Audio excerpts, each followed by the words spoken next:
Este es El Mundo del Derecho y el Derecho en el Mundo, un programa de análisis, comentarios y discusiones sobre temas de actualidad tratados desde una perspectiva jurídica. Y ahora con ustedes, el doctor Carlos Gabuardi. Bienvenidos a su programa El Mundo del Derecho y el Derecho en el Mundo.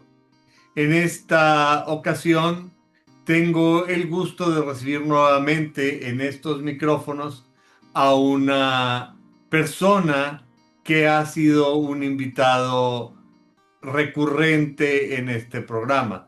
Me refiero al doctor Francisco José Contreras Vaca. Francisco es egresado de la licenciatura en Derecho de la Facultad de Derecho de la Universidad Nacional Autónoma de México, en donde también hizo su maestría. Debo decir que su obra literaria, su contribución a la literatura jurídica ha sido muy importante. Tiene libros muy destacados en el área del derecho internacional privado, tanto en la parte general como en la parte especial, pero también tiene algunos libros en materia procesal, tanto en materia procesal civil como en materia procesal mercantil.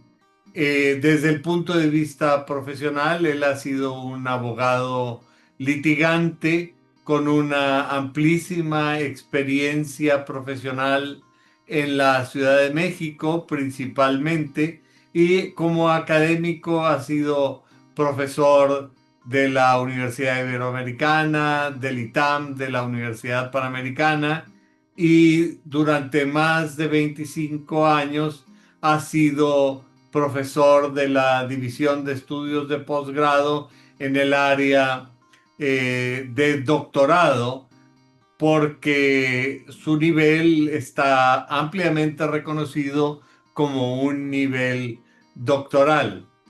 El tema que hoy nos reúne es la justicia digital en el nuevo Código de Procedimientos Civiles y Familiares, justamente cuando hoy que grabamos, el 15 de septiembre de 2025, se están cumpliendo 25 años de la reforma constitucional 8 años.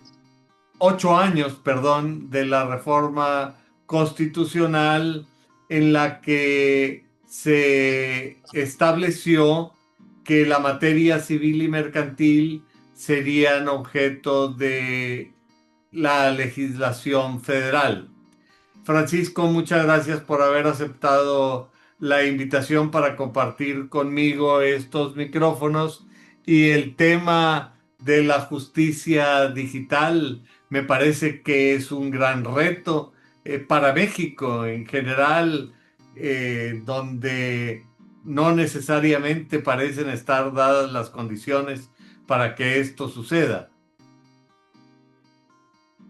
Gracias. Sí, primeramente, Carlos, gracias por tu invitación para participar contigo y hablar de esta justicia digital en el nuevo Código Nacional de Procedimientos Civiles y Familiares, que, como tú bien lo señalas, es un gran reto para muchas entidades federativas, porque en nuestro país hay muchos grados de desarrollo. Sabemos que hay tribunales como el de Nuevo León, ¿verdad?, donde tú vives, donde ya la justicia digital tiene un desarrollo importante, pero hay otros estados, incluyendo, yo digo, que la Ciudad de México, donde estamos acostumbrados todavía a la vieja escuela del expediente, de conocer los expedientes, y bueno, ya no llegamos a máquina de escribir. Obviamente ya hay computadoras, pero de todas maneras mucho. Falta mucho. En la Ciudad de México, que podríamos señalar que es una ciudad de vanguardia, de todas maneras ha tenido problemas y dificultades para implementar este nuevo código, para implementar la justicia digital. Creo que otras entidades federativas todavía va a ser peor la problemática, pero que considero que si superamos este problema, realmente va a ser un beneficio importante esta implementación del Código Nacional y específicamente de la justicia digital. Y como tú bien lo señalas, hoy 15 de septiembre de 2025, estamos cumpliendo 8 años a partir de que en el Diario Oficial de la Federación ¿verdad? 15 de septiembre de 1917 se publica la reforma constitucional, pues no solamente el artículo 73 de la Constitución que no se ocupa, se publica también la reforma al artículo 16 de la Constitución, un parrafito se agrega al artículo 17 de la Constitución, también se le agrega un parrafito en cuanto a la solución alternativa de controversias y se agrega verdaderamente una línea al artículo 73 de la Constitución, fracción 30, ¿verdad? La 30 se recorre a la 31, es decir, y esa 30 queda la obligación del Congreso de la Unión de expedir una legislación única para todo el país en materia procesal, civil y familiar. Y este parrafito tan pequeño, pues sabemos que tiene consecuencias e implicaciones enormes, y que ha sido desde la fecha de publicación de esta reforma, ha sido difícil la implementación. Primeramente, los transitorios de esta reforma le dieron al Congreso de la Unión 180 días, 6 meses, para expedir esta legislación, y sabemos que esos 6 meses se tradujeron en 6 años. Entonces, desde la elaboración del Código Nacional, realmente fue un reto importante. Y entonces, hasta el día 7 de junio de 2023, hace 2 años, entonces se publica finalmente el Código Nacional de Procedimientos Civiles y Familiares. Considero que sí, de una buena manera, es un buen código, y pues ahora falta la implementación. Sabemos que también en los transitorios de esta reforma no se estableció una entrada general y única para todo el país, sino que se señaló una forma escalonada, ¿verdad? ¿Por qué? Porque sabemos que hay tribunales más preparados y otros menos preparados en la digitalización y en otras cuestiones que establece el Código Nacional, como por ejemplo también la oralidad, etcétera. Y bueno, incluso a nivel federal, que se pensaría que son los más preparados y los que tienen mayores recursos para implementar el Código Nacional de Procedimientos Civiles y Familiares, sabemos que por esta reforma judicial, que también obviamente cambió y complicó aún más la implementación del Código Nacional, pues todavía a nivel federal no hay ni siquiera para cuándo, ¿verdad?, se implemente este Código Nacional. Y sabemos que la Ciudad de México fue la primera entidad federativa que señaló que la implementación empezaría a partir del mes de diciembre del 2024 en una parte. Posteriormente dijeron que en el mes de junio de este año entraría otra parte, y a finales de este año entraría en su totalidad el Código Nacional. Pero por la problemática también que existió en la implementación, que la contaremos a lo largo de esta plática, se tuvo que diferir la entrada en vigor de la segunda parte del Código Nacional hasta el mes de junio, pero del 2026. Y actualmente yo sé que la otra entidad federativa que ya también planea empezar o iniciar con la entrada en vigor del código es el Estado de México, donde para el día 15 de noviembre de este año empieza la implementación de una parte del código, y así paulatinamente entrarán otras partes hasta que en el 2027 a finales ya tenga en teoría la implementación total del Código Nacional. Es un buen código, pero sin embargo su implementación es compleja y requiere recursos, ¿verdad? Además requiere muchos recursos, de ahí las dificultades de la implementación, como lo iremos platicando a lo largo de esta plática. Y no sé si quieres comentar algo. Sí.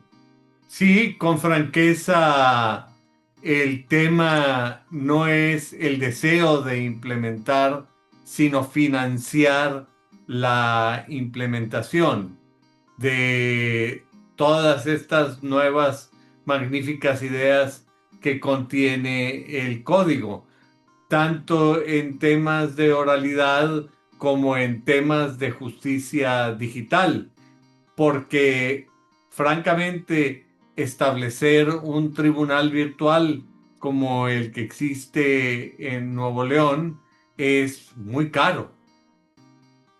Exactamente, sí es realmente es caro y esa es una de las principales dificultades de la implementación. Como tú señalas, un primer tema sería lo de la oralidad. Este Código Nacional de Procedimientos Civiles y Familiares prácticamente señala que todos los procesos y todos los procedimientos son orales, ¿verdad? A diferencia de, bueno, cuando menos en la Ciudad de México estaban muy acostumbrados al proceso escrito. Claro, aunque Yo había, creo que sabemos que todo en el ese país, ¿verdad? proceso, exactamente, en ese proceso llamado escrito, pues había fases de oralidad, como en las audiencias, ¿verdad? Cuando vas a preguntar a un testigo, una confesional, forzosamente esa parte es oral, aunque todo, obviamente, pues se escribía o se transcribía, primeramente por máquinas de escribir mecanográficas, posteriormente ya en computadora, y le decían a uno, pues más lentito, porque la empleada tiene que transcribir todo. Y ahora esa oralidad sabemos que también se entiende, se liga con la tecnología, porque sabemos que en esas salas de oralidad ya hay videograbaciones donde todo se documenta de forma digital. Entonces la oralidad, aunque no necesariamente implica la digitalización, porque sabemos que la oralidad incluso surge, que es cuando surge en Inglaterra en el año 1066, los juicios orales, ¿verdad? Con Guillermo el Conquistador, pues obviamente en esa época no había nada tecnológico, y pues posteriormente sabemos que en Inglaterra y en Estados Unidos pues ya el sistema de registro era lo que conocían ellos como estenográfico, esa forma estenográfica, que era una forma un poco más rápida para transcribir todas las actuaciones. Pero bueno, aunque la oralidad no implica la digitalización, actualmente sí se ordena que cuando hay un juicio oral, pues todo se digitalice a efecto de que haya una constancia videograbada de cuál ha sido el desarrollo de las actuaciones.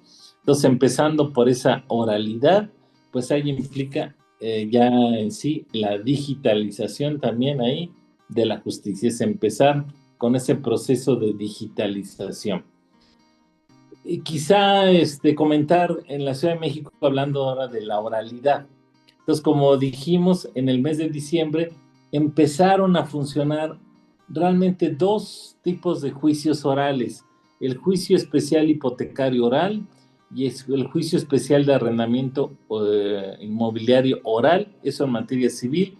Y en materia familiar, las controversias familiares también se empezaron a tramitar de forma oral. Y sin embargo, esto trajo en la Ciudad de México un problema gravísimo, porque los juzgados que se conocían como del proceso escrito, que todos eran en principio del proceso escrito, debido a estas necesidades de la oralidad en el proceso, pues extinguieron muchos de ellos y crearon juzgados del proceso oral, así los llamaron. Y entonces todos esos juzgados que se convirtieron en juzgados del proceso oral remitieron los expedientes que estaban manejando a los juzgados del proceso escrito que quedaron.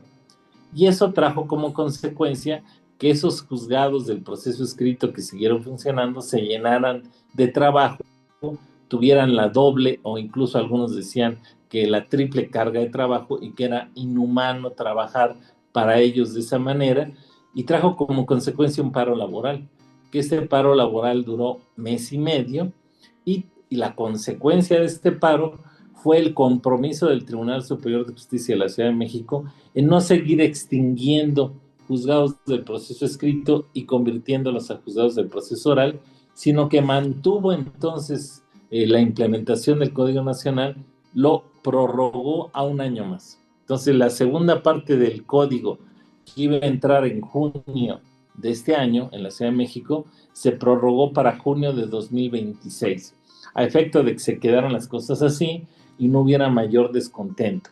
Pero sí, obviamente es difícil, primero, pues distribuir las cargas de trabajo y sobre todo, pues crear ya puros juzgados de oralidad, porque obviamente hay juicios rezagados del proceso escrito que hay que terminarse, y en tanto que no se terminen, pues se necesita haber juzgados que atiendan estas necesidades. Y bueno, Sí, porque entonces además tienen que hacerlo conforme al código anterior, porque son procesos exactamente. iniciados conforme a una legislación que para esos procesos continúa vigente. Sí, exactamente, es decir, hay muchos procesos que se rigen por el Código de Procedimientos Civiles del Distrito Federal. Incluso nunca se cambió el nombre por Código de la Ciudad de México, sigue siendo Código de Procedimientos Civiles para el Distrito Federal. Muchos juicios se rigen bajo ese ordenamiento y pues hasta que se terminen. Y eso no sabemos cuántos incluso años pueden Pueden durar. ser 30 sin Exacto. problema, ¿verdad? Entonces, los juzgados del proceso escrito para que se extingan en su totalidad va a ser difícil. Pero sí, lo que es evidente es que hay una necesidad de seguir creando juzgados de oralidad. Ahora, qué mejor que dijeran, se quedan así los juzgados y creamos más juzgados de oralidad. Pero el problema es aquí presupuestario, ¿verdad? Entonces, lo que dijeron es, los juzgados del proceso escrito que ya vemos que están un poco de más, los extinguimos, los hacemos del proceso oral y que los otros sigan trabajando. Pero sí, no ha funcionado y ha traído muchos problemas esta implementación desde este punto de vista, desde este primer punto de vista, ¿verdad? Tú hablabas con respecto a que se daba el problema de que la implementación del código coincidía con la reforma judicial y la elección de nuevos jueces, que en el caso de la Ciudad de México fue la elección de todos los jueces locales. Pero a eso yo agregaría la posición de austeridad que públicamente sostiene el gobierno de la República, que no es coincidente con la necesidad de aumentar significativamente los gastos del Poder Judicial para implementación de justicia. Y yo con franqueza también diría, parece que hoy en día el gobierno ve con desdén la labor jurisdiccional, cosa que ha sido común en todos los gobiernos del mundo, pero que hoy día parece muy acendrada en este México nuestro. Sí, exactamente. Es decir, ahí realmente este Código Nacional de Procedimientos Civiles, su implementación implica una gran cantidad de recursos, los cuales no se les han dado, ¿verdad?, a los tribunales locales, incluso. Ahora ya la Corte, sabemos que el Poder Judicial de la Federación, cambiando los ministros, ya le soltaron un poco de más recursos, pero también lo tenían muy restringido por cuestiones políticas. Entonces, sí es necesario, obviamente, para que este código funcione bien, que se le inyecten recursos, los cuales faltan, siempre han faltado, pero ahora pues se requieren más recursos para poderles implementar y dar a los juzgados las herramientas tecnológicas que se requieren para la digitalización, por ejemplo, de los procesos y para llevar a cabo todas esas necesidades que establece el Código Nacional de Procedimientos Civiles y Familiares para una debida implementación. Por ejemplo, aquí tocando el tema también de los juicios orales. Sabemos que los juzgados del proceso escrito, como los llamamos en la Ciudad de México, pues no tenían salas de oralidad. Las audiencias se hacían en el escritorio de los Sí, secretarios, se claro. ponían unas sillitas y a veces sin sillitas, y entonces ahora en los juicios orales, donde se necesita todo video grabar, donde el juez debe de presidir las audiencias, bueno, eso desde antes, pero sabemos que aunque siempre la ley exige por ese principio de inmediación que el juez esté presente en todos los actos de desahogo de pruebas, sabemos que el juez estaba en su cubículo y nada más se pone ahí, el juez declaró abierta la audiencia, tal, pero el juez nunca estaba presente.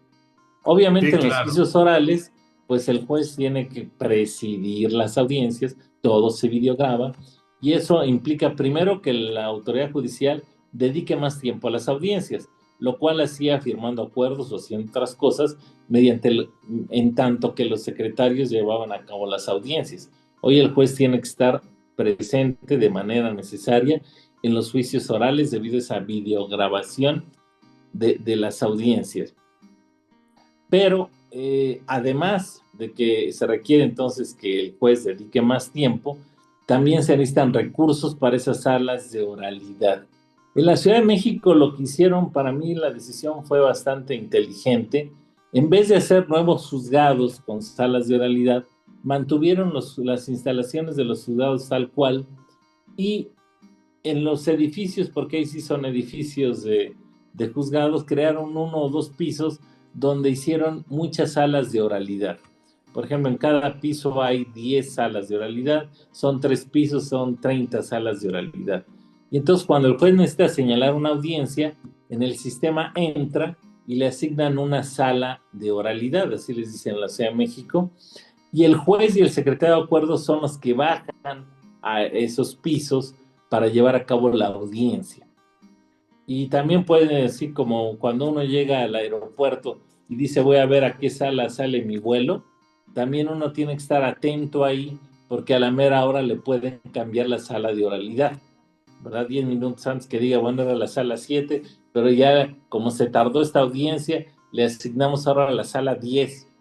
Y entonces tanto las partes como las autoridades, el juez y el secretario de acuerdos, tienen que estar al pendiente de cuál es la sala de oralidad que les corresponde para poder atender la audiencia. Se me hace una Pero decisión inteligente para no gastar tanto, pero sin embargo sí le salió caras esas salas de oralidad, ¿verdad?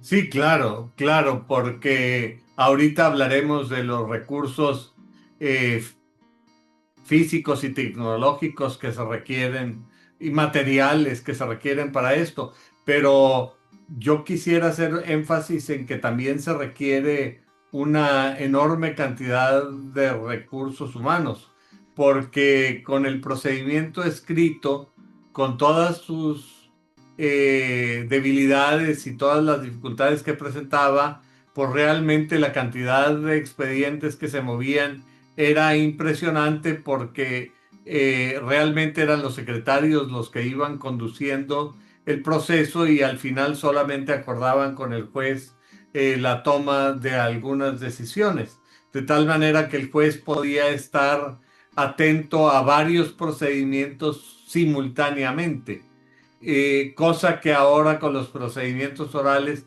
esto ya no será posible porque con la inmediación se requiere que haya un juez presente de principio a fin en cada uno de los asuntos.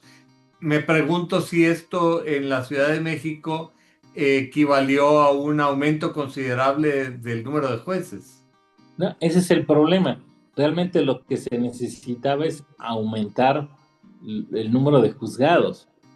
Porque en la Ciudad de México, ¿verdad? Con una población tan grande, ¿verdad? De 20 millones de personas, la zona conurbada, bueno, la Ciudad de México y la zona conurbada, y además también se quejan mucho los tribunales de la Ciudad de México de que por esa prórroga de jurisdicción, muchas veces el trabajo que en principio les compete a otras entidades federativas, por la prórroga de jurisdicción, los mandan a los tribunales de la Ciudad de México. Entonces decían, tenemos todos los juicios que de per se nos corresponden, más aquellos que eligen a la Ciudad de México por esa inercia de que todo se centraliza en la Ciudad de México. Entonces, dice, son además otro cúmulo importante de juicios. Entonces, vamos a suponer que en materia civil son 60 juzgados. Si los dividimos entre los 20 millones de habitantes, pues obviamente el cúmulo de trabajo para cada uno de los juzgados es inmenso. Es decir, realmente desde ahí nos faltan muchos juzgados. Sin embargo, se quiso implementar esta reforma con el mismo número de juzgados. Aunque como tú lo señalas, es necesaria, es decir, las necesidades de los juicios orales implican que el juez pueda atender menos asuntos, lejos de aumentar el número de juzgados, pues se han mantenido el mismo número por cuestiones presupuestales. Entonces eso obviamente traído muchos problemas, ¿no? Además, como te lo señalaba antes de que iniciáramos la grabación, no les han dado recursos tecnológicos adicionales. Siguen trabajando los juzgados con sus mismas computadoras viejitas, con sus mismas impresoras viejitas, y era para que los hubieran implementado, les hubieran dado nuevas computadoras muy modernas, sin problemas, es decir, al último nivel tecnológico, como lo requiere el Código Nacional y la justicia digital, pero no fue así. Están trabajando con los mismos recursos materiales y humanos. Y con franqueza, esto de las computadoras es solamente la punta del iceberg. Es decir, en un ámbito como la tecnología, en donde todo va cambiando, pues realmente no es posible implementar toda esta justicia digital con equipos que están con un grado de obsolescencia que hace peligrar la impartición misma de la justicia.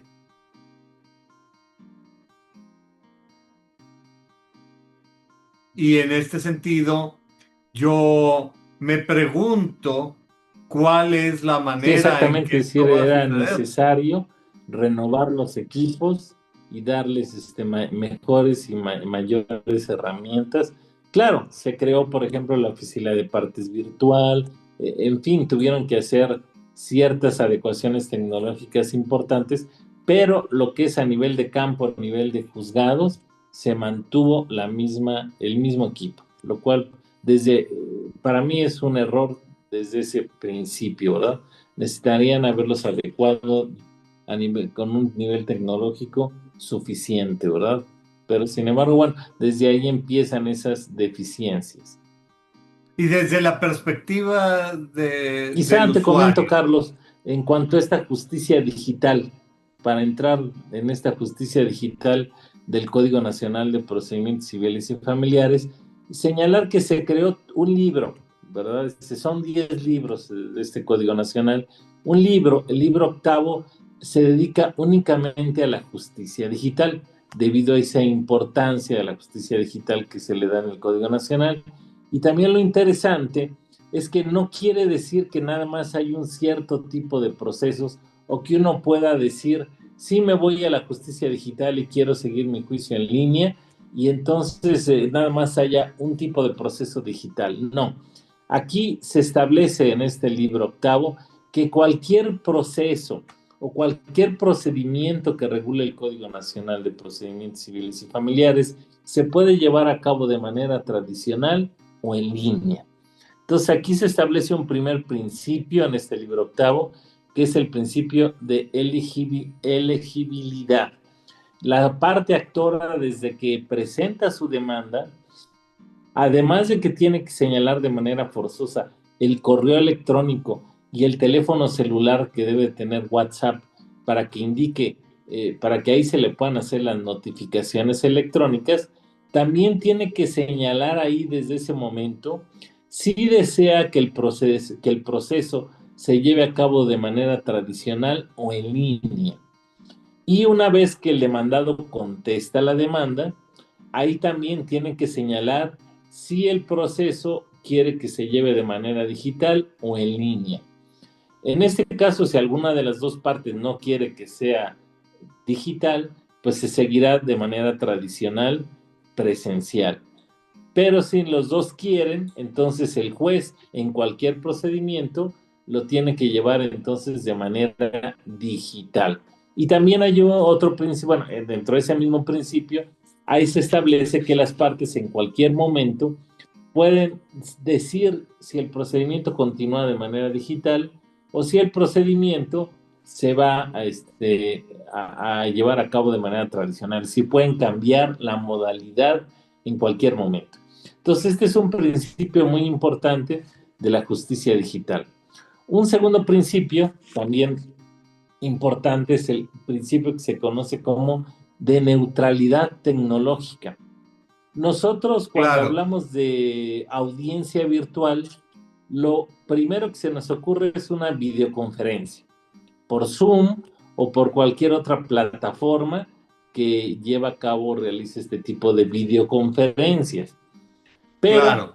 sin embargo, no, la videoconferencia no es el único recurso tecnológico o medio tecnológico de comunicación. Y ahí el artículo segundo del Código Nacional establece que al hablar de audiencias virtuales y de sala virtual donde se va a llevar a cabo este tipo de audiencias, se pueden llevar a cabo por videoconferencias, por metaverso, ya específicamente habla del metaverso e incluso también en este artículo 2 define lo que es el metaverso, que sabemos que el metaverso es ese mundo digitalizado donde también se puede interactuar. Considero que el metaverso todavía le falta un desarrollo. Hay audiencias, por ejemplo, en Colombia ya se han llevado audiencias dentro del metaverso, pero creo que en algunos años ya el metaverso puede ser un mundo muy similar y con Sí, mayores el posibilidades desarrollo que el mundo real. tecnológico Entonces, sin problemas. sin problema de Sí, exacto, el ninguno, desarrollo tecnológico lo va a permitir. que Incluso, Carlos, incluso me sí, Carlos, dime. decías, no, no, no, yo te Sí, interrumpí. incluso te decía, no, no te preocupes. No, ya ves que en la Academia Mexicana de Derecho Internacional Privado y Comparado ya se llevan a cabo conferencias dentro del metaverso, a las cuales Claro, tú nos has acompañado, ¿verdad? sí. Entonces, obviamente sí es un recurso muy importante, muy interesante el metaverso, y es otra forma también de interacción y que se puede utilizar en los tribunales. Como te decía, en Colombia ya ha habido audiencias en el metaverso y nuestro Código Nacional de Procedimientos Civiles y Familiares lo permite. No ha habido a la fecha en México audiencias en el metaverso, pero se pueden llevar a cabo. Y además del metaverso, por ejemplo, también el Código Nacional habla de los sistemas holográficos. Ya sabemos que hay conciertos que ya donde ponen a un artista que falleció en un holograma.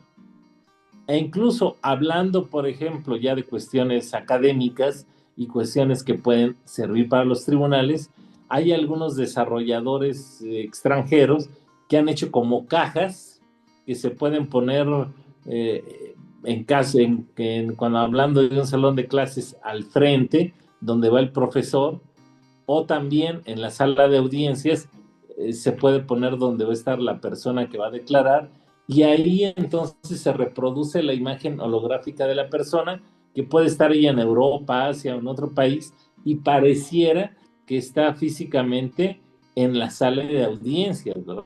Física. Entonces, por este principio de neutralidad tecnológica, no limita, ¿verdad?, a las audiencias virtuales a las videoconferencias, sino que permite el uso de cualquier otro medio de comunicación e interacción humana que permitan los desarrollos tecnológicos. A la fecha, metaverso, sistemas holográficos, pero que puede ser realidad lo que dicen de realidad aumentada, en fin, cualquier sistema de comunicación es permitido y en base a este principio importante de neutralidad tecnológica. Y en un momento Quizá, dime. sí. No, No, te no, no, volví a sí, interrumpir. dime, Creo Carlos, por que favor. hay un desfase en la comunicación de la videoconferencia, pero te interrumpí. No, te iba a comentar también de los otros dos principios también muy importantes para la justicia digital, pero si me querías comentar algo de este principio de neutralidad tecnológica, pues de una vez mejor. A mí me parece que el principio de neutralidad tecnológica es muy importante porque abre las posibilidades a nuevas tecnologías que estoy seguro que se irán desarrollando mucho antes de que nosotros nos lo imaginemos. El punto será la implementación, Por ejemplo, con la tecnología que actualmente está más accesible para la mayor parte de los usuarios, la videoconferencia, ¿cuál ha sido el, el plan, el desarrollo y el éxito de la implementación de audiencias por medios virtuales en la Ciudad de México? Bueno, podemos señalar que se ha implementado lo de las audiencias virtuales, pero sin embargo no tiene el desarrollo que, por ejemplo, tú me comentabas en Nuevo León, aunque todavía en tu entidad no entra en vigor el Código Nacional de Procedimientos Civiles y Familiares, ustedes ya tendrían un sistema de digitalización de la justicia muy desarrollado. En la Ciudad de México podemos señalar que antes del Código Nacional realmente se empezaba, sí hubo una circular el año pasado a principios, donde decía que si las partes así lo señalaban y bajo ciertos lineamientos se podían llevar a cabo ciertas audiencias en línea. Pero podemos señalar que en la práctica fue un desarrollo escaso. Actualmente ya con el Código Nacional que se está implementando en cierta, como te dije, en una parte del código, sí, las audiencias virtuales podemos señalar que se llevan de manera un poco más frecuente. Yo ya he llevado 2, 3 audiencias virtuales y considero que sí, realmente ahorran, son muy favorables, ¿no? Por una parte, como abogado, le quitan a uno toda esa carga de ir al tribunal, estacionarse, subirse al piso, llegar a la audiencia, esperar a que a que se lleve a cabo la misma, sino que a la hora programada se conectan las partes, se conecta el juez y se lleva a cabo la audiencia. Entonces sí facilitan mucho el desarrollo de los procesos y la impartición de justicia. Entonces, para mí, que son muy adecuadas. Que son muy adecuadas, eh, pero con franqueza, esto no solamente requiere recursos de parte de las autoridades jurisdiccionales, contar con equipos, no solamente buenas computadoras, sino unos equipos significativamente poderosos que están tras bambalinas, que van creando las bases de datos donde se guardan las audiencias, los archivos digitales, las pruebas, etcétera, sino que además de todo esto es necesario una adecuación de la mentalidad de los abogados, porque en el caso tuyo eres una persona muy desarrollada tecnológicamente, pero me da la impresión de que esa no es la norma entre nuestra profesión, entre los miembros de nuestra profesión.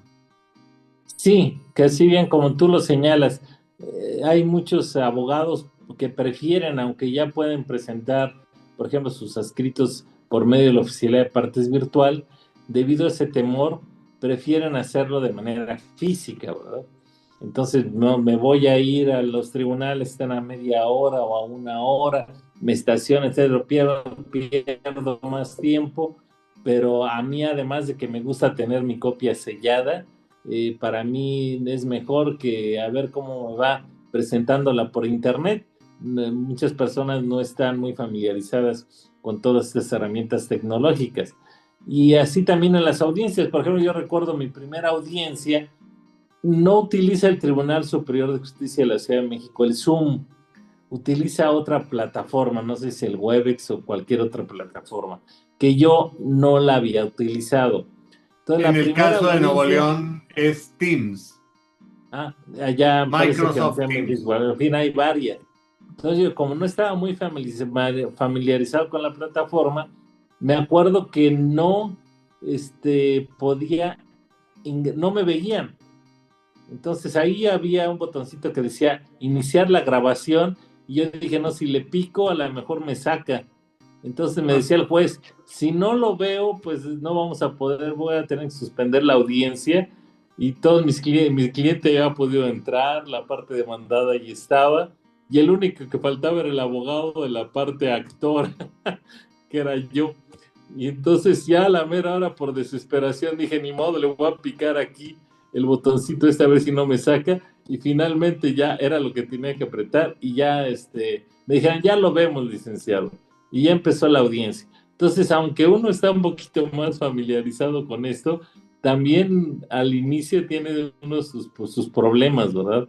Claro, la Sí, segunda vez, la claro. segunda audiencia ya no tuve el mismo problema, pero sí también la tecnología también implica, como dices, cierta costumbre que yo creo que se tiene que dar desde las universidades. Ya, además de las salas de audiencia, salas de juicio oral, donde los jóvenes abogados practican este tipo de audiencias, también yo cuando he dado diplomados aquí en la Universidad Autónoma del Estado de Morelos, también trato de hacer simulacros de audiencias virtuales, de audiencias en línea, para que también se vayan acostumbrando los estudiantes, aunque ellos, claro, para ellos la tecnología es mucho más fácil utilizarla, pero también es importante que se acostumbren para que no les caiga de sorpresa cuando lleven la primera audiencia virtual o en línea.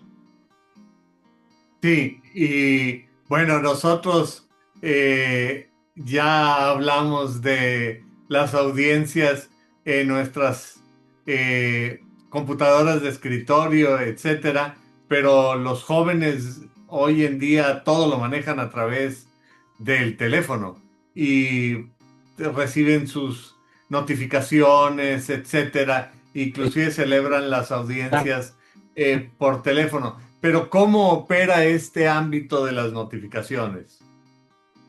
Sí, bien, entonces continuando con la digitalización que establece el Código Nacional de Procedimientos Civiles y Familiares, quizás es importante antes de entrar a las notificaciones, hablar del tercer principio que establece el Código Nacional para la Justicia Digital, que es el que se llama de la equivalencia funcional o no discriminación. Así lo llama el código, y esto quiere decir que le da el mismo valor a una promoción escrita que a una promoción virtual. Se le da el mismo valor a una firma autógrafa que a una digital, o a una audiencia en línea que a una audiencia presencial. Es decir, no importa cómo se haga la actuación, en línea o se haga presencial, tienen el mismo valor. Entonces eso es un principio importante que establece este Código Nacional. Y el último principio, si quieres, para terminar con estos 4 principios básicos de la justicia digital, que es el principio de la seguridad en la información. Realmente sabemos que es difícil mantener confidencial toda esta información que se da en los escritos o cursos que se presentan al tribunal o que se llevan a cabo en las audiencias, ¿verdad? Dentro de las audiencias o en las diligencias que se realicen, ya sea presenciales, sobre todo más bien digitales, aquí hablando de la seguridad en la información. Sin embargo, es obligación de los tribunales establecer esos mecanismos tecnológicos necesarios para garantizar esa seguridad en la información. Quizá nada más comentar eso en cuanto a los 4 principios importantes de la justicia digital que establece el Código Nacional. Nada más para efectos de poner en común, ¿son cuáles los 4 principios? Si me los pudieras repetir. Me estabas Sí, hablando. el primer principio sería el de la elegibilidad. Segundo principio, el de neutralidad tecnológica, que ya lo comentábamos también. El principio de equivalencia funcional o no discriminación. Y el principio de seguridad de la información. Serían los 4 principios básicos de esta justicia digital. Que es un tema Y con ya, si franqueza, quieres, entrando. Sí, sí, Carlos.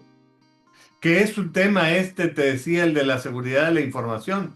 Te platicaba yo que aquí en el estado de Nuevo León ya tuvimos el caso de un ciberataque, en donde los juzgados tuvieron que estar parados como una semana para controlar eh, el daño. Sí, realmente es difícil mantener segura la información que se da, pero bueno, esa es obligación de los tribunales de garantizar que la información que se lleve a cabo por estos medios tecnológicos se va a mantener confidencial y segura. Sí, me parece que es muy importante, pero había otro punto que tú querías comentar antes de que yo te hiciera este señalamiento sobre la importancia de la seguridad de la información y los ciberataques.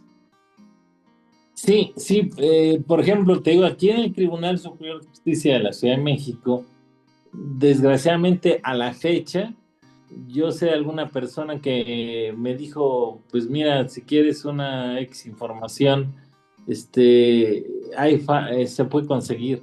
Realmente qué lástima que no haya realmente una seguridad en toda esa información que se maneja de forma digital y esperemos que los tribunales realmente garanticen a la ciudadanía que se va a dar un manejo confidencial y que se va no solamente a procurar, sino que se va a garantizar que sea segura la información que se maneje en estos instrumentos tecnológicos. Sí, porque el aspecto de la seguridad en este sentido tiene dos caras, a mí me da la impresión. Por una parte, la seguridad de los sistemas mismos y por otro, la seguridad de la confidencialidad de la información.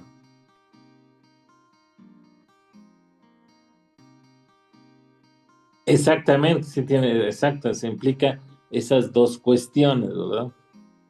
Y ahora, aquí también en relación con esta seguridad de la información, también viene al caso lo de las firmas electrónicas, ¿verdad?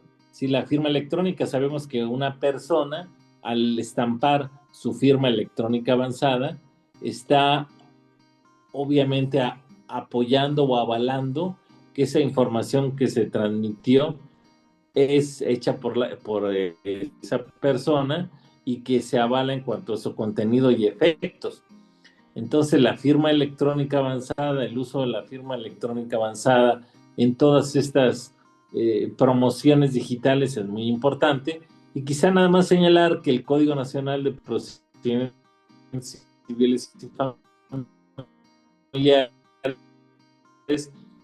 bueno, establece que cada entidad federal alcanzada, que los tribunales entre ellos puedan hacer convenios para decir, bueno, ok, una firma electrónica avanzada de una determinada entidad, de un determinado tribunal vale en el mío, y también se permite usar la firma electrónica avanzada tanto del Poder Judicial de la Federación, es decir, la famosa firma FIREL, como también incluso la del SAT, que es la FIEL. Sin embargo, toda esta información que se envían por estos medios tecnológicos debe estar avanzada, debe estar avalada por estas firmas electrónicas avanzadas o certificadas. Que es otra situación, digamos, que presenta sus propias complejidades. Sí, sí, exactamente. Aunque creo que la firma electrónica avanzada es más segura que una firma autógrafa, ¿verdad? Porque así como las Sí, firmas autógrafas también pueden ser falsificadas, alteradas, y después ya tendríamos que entrar a pruebas periciales, creo que es más difícil corromper una firma electrónica avanzada, pero también me imagino que hay forma de hacerlo, ¿verdad? bueno, si hay hackers que entran al Pentágono, con mucha mayor razón habrá hackers que son capaces de alterar una firma electrónica. Pero yo creo que este es un juego constante del gato y el ratón. Es decir, se va desarrollando una tecnología, habrá quien trata de corromperla y hay que afianzar esa tecnología y es un camino sin fin. Exactamente, pero bueno, los tribunales deben de tratar o garantizar que, pues sí, que esa información se guarde de manera confidencial y pues también yo creo que las autoridades deben de tratar de que esas certificaciones que dan o esas firmas electrónicas deben de ser seguras, ¿verdad? Dar seguridad a esas firmas electrónicas. Ahora, todas estas problemáticas que hemos estado conversando quizás son el resultado de la implementación novedosa de un sistema en la Ciudad de México y eventualmente en otras entidades federativas. Pero tú, ¿cómo visualizas el desarrollo de estas nuevas tecnologías en la actividad jurisdiccional? Porque bueno, ahorita estamos hablando de las dificultades de la Ciudad de México, pero bueno, eventualmente esto también tendrá que suceder en Chiapas, en Yucatán, en Michoacán y en otros estados, todos con diferente grado de evolución tecnológica. Sí, realmente veo difícil esa implementación a nivel nacional, sobre todo en aquellas entidades federativas con menores recursos económicos para su implementación, como tú bien lo señalas, Chiapas, Oaxaca, y no solo en las capitales, sino en esos juzgados de distritos judiciales alejados y donde hay muy pocos recursos, donde a veces los juzgados no tienen ni siquiera los archiveros necesarios y bueno, cuando menos yo me acuerdo hace años, era deplorable el estado físico de las instalaciones de juzgados en distritos judiciales alejados, muy limitados económicamente. Entonces ahí se requiere, pues obviamente, dotarlos de tecnología, dotarlos de salas de oralidad, capacitarlos, y eso para mí es un reto muy grande y muy importante, y ojalá realmente se pueda superar, porque en la Ciudad de México, con todo y que es la capital del país y que tiene, pues yo creo que la mayor cantidad de recursos, esa ha sido una dificultad importante, pues obviamente, ¿qué nos espera en aquellos distritos judiciales de entidades federativas muy pobres? Pues obviamente el reto es mayúsculo, pero sin embargo, ojalá se pueda superar esta distancia tecnológica y económica, ¿verdad? Para que realmente funcione la justicia digital, que para mí es bastante conveniente. Es decir, tanto a los justiciables como a los abogados, como a las autoridades judiciales, les conviene llevar a cabo un proceso en línea porque es más eficiente, más rápido que de manera presencial, pero sí implica muchos recursos, capacitación y tecnología. ¿Y cuánto tiempo crees que se requiera para la implementación completa de un programa como este, tan importante, tan trascendente y tan costoso en términos materiales, financieros y humanos? Bueno, la reforma, es decir, más bien en los transitorios del diario oficial que publica el Código Nacional de Procedimientos Civiles y Familiares, ahí señala como fecha límite para la implementación el 1 de abril de 2027. Ahí dice que en esa fecha entra en vigor en todo el país, lo cual yo creo que desgraciadamente considero que aquí va a haber una reforma al transitorio y van a ampliar el plazo. Pero hasta el día de hoy, la fecha límite para que el Código Nacional entre en todo el país es el 1 de abril de 2027. Entonces veo difícil que esas entidades federativas con pocos recursos, con distritos judiciales muy pobres, puedan tener todo listo para implementar el Código Nacional en esa fecha. Ojalá. Pero O por lo menos lo podrán implementar paulatinamente como se ha decidido en otras entidades federativas. Es decir, si no todo, por lo menos algunas de las partes.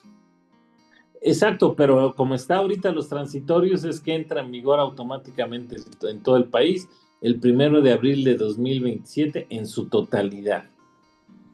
Entonces sí, creo que va a haber que hacerse una reforma a los transitorios y decir que a partir de esa fecha empiece una implementación gradual.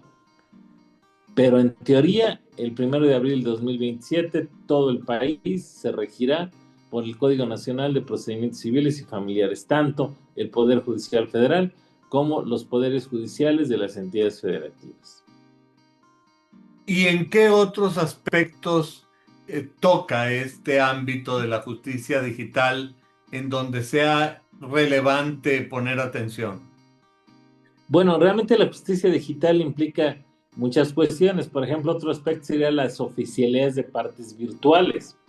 Todos los poderes judiciales deben de tener la oficialidad de partes, tanto física como virtual, para poder recibir esas promociones virtuales.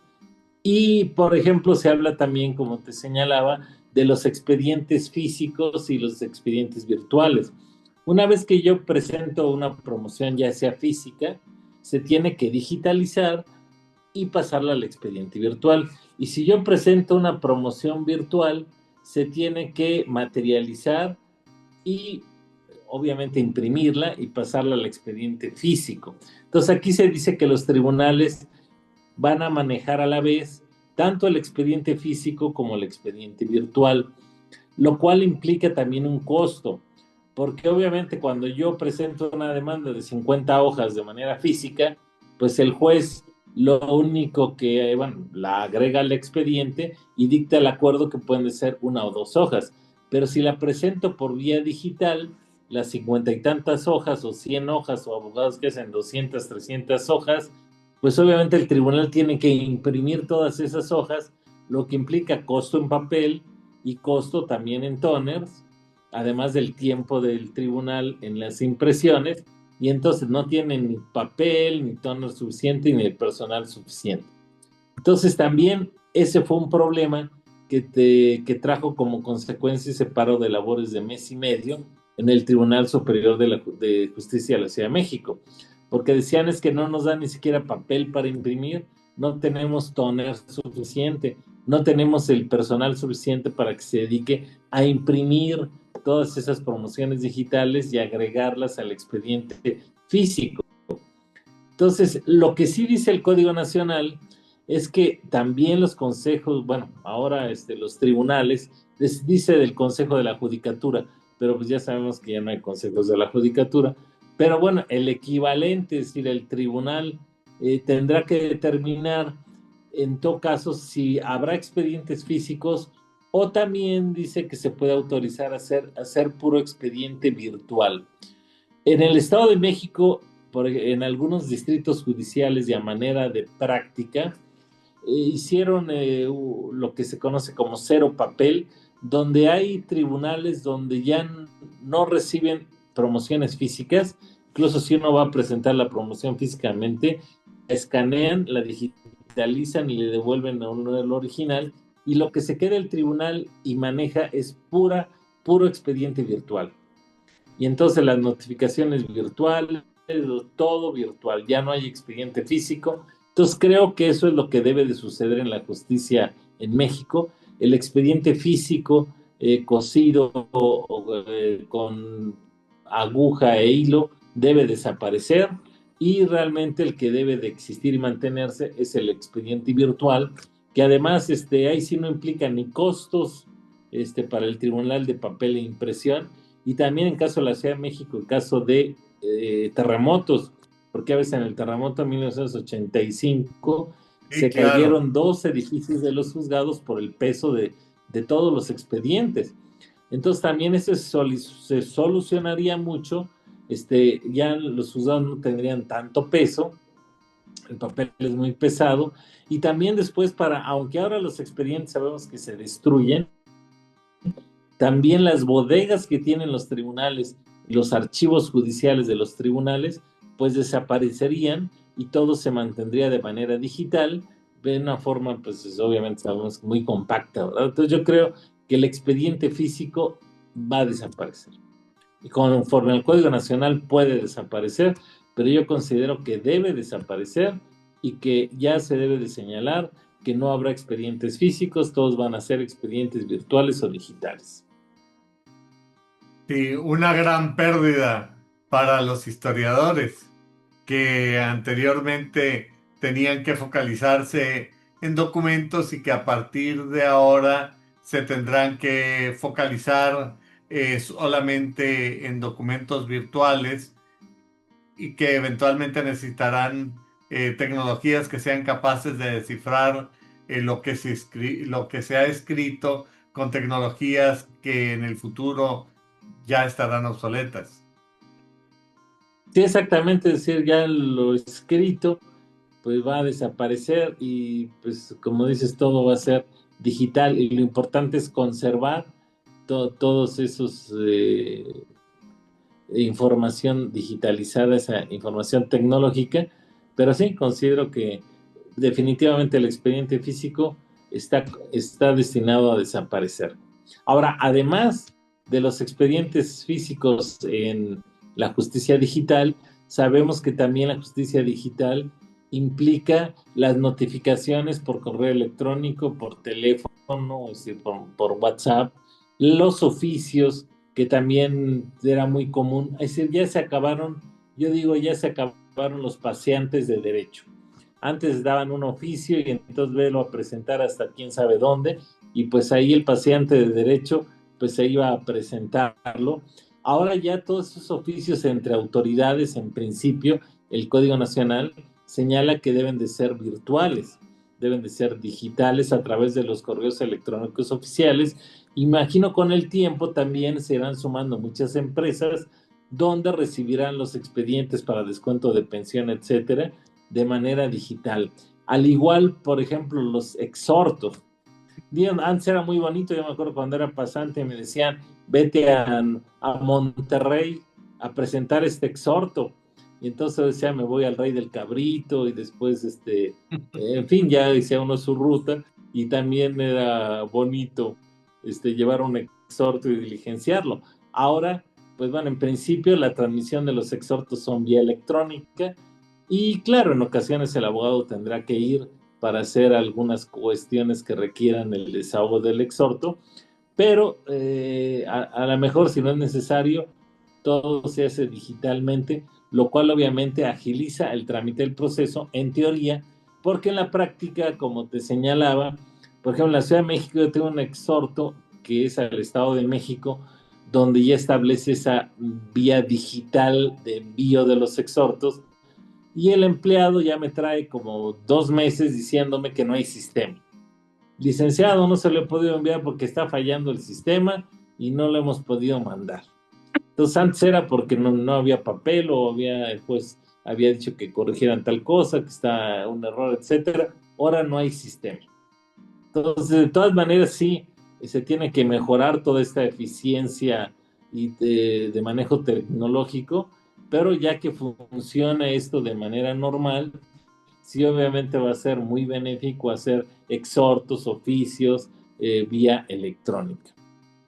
Ahora, toda esta implementación de los juicios virtuales, los juicios electrónicos, me parece que han traído una pérdida, que es la pérdida del contacto humano, la pérdida del contacto con el juez, el contacto con el secretario, es decir, esta explicación que va más allá de los escritos físicos o virtuales. ¿Qué opinas tú de esto? Sí, que tienes toda la razón. Sí, realmente ahora somos ya abogados de escritorio. Incluso el doctor Carlos Arellano García, ya desde hace muchos años, decía, no sean ustedes abogados de escritorio, porque muchas veces, aunque no había estos medios tecnológicos, el abogado se quedaba en su oficina e iba al pasante a hablar con el juez, a hablar con el actuario, y pues realmente el titular del despacho no salía ni a airarse, ¿verdad? Solo cuando estaba muy aburrido, pues a lo mejor decía, voy a ir a los tribunales. Pero sí es muy importante, obviamente, ese intercambio de ideas con el secretario, con los jueces o con los magistrados. Entonces sí, yo creo que esa vinculación personal entre el funcionario, el abogado y en su caso el cliente es muy importante y sí se está perdiendo, ¿verdad? Yo Entonces creo la que va a justicia haber, digital es eso. yo creo que Sí, va a haber necesidad de encontrar el justo medio, pero la verdad es que hemos estado revisando aspectos muy amplios de todo lo que implica esta reforma de digitalización de la justicia. Pero al vernos en la necesidad de concluir nuestro programa del día de hoy, antes de terminar, a mí me gustaría pedirte que tú pudieras dirigir un mensaje claro, contundente y significativo para el público que semana a semana nos hace el favor de acompañarnos en este programa. Bueno, quizás señalar que desde mi punto de vista, la justicia digital que establece el Código Nacional de Procedimientos Civiles y Familiares, pues es adecuada. Realmente sí es un buen código, es un buen ordenamiento y creo que esa digitalización de la justicia ayudará mucho o ayuda mucho a que realmente sea más efectiva y más expedita la justicia en México. Sin embargo, el problema es su implementación y ojalá realmente podamos superar toda esa problemática en beneficio de los justiciables, para que realmente la justicia sea mucho más efectiva en México. Yo creo que es muy importante esto que tú estás diciendo. Y si tú me lo permites, yo quisiera comentar al público que semana a semana nos hace el favor de acompañarnos en este programa, que nos interesa especialmente tratar aquellos temas que sean de su particular interés. Igualmente los invitaría para que le den un me gusta a este programa y para que se suscriban a este canal de tal suerte que al hacerlo se permita que el algoritmo de YouTube pueda difundir mayormente todas estas ideas y todos estos temas sobre los que conversamos. Así es que no me queda más que agradecerte tu participación nuevamente el día de hoy y si no has por el momento, te agradezco tu presencia y estaremos en contacto hasta la próxima semana. Muchas gracias, Francisco. Hasta la próxima. Muchas gracias, Carlos, y gracias al auditorio. Hasta luego.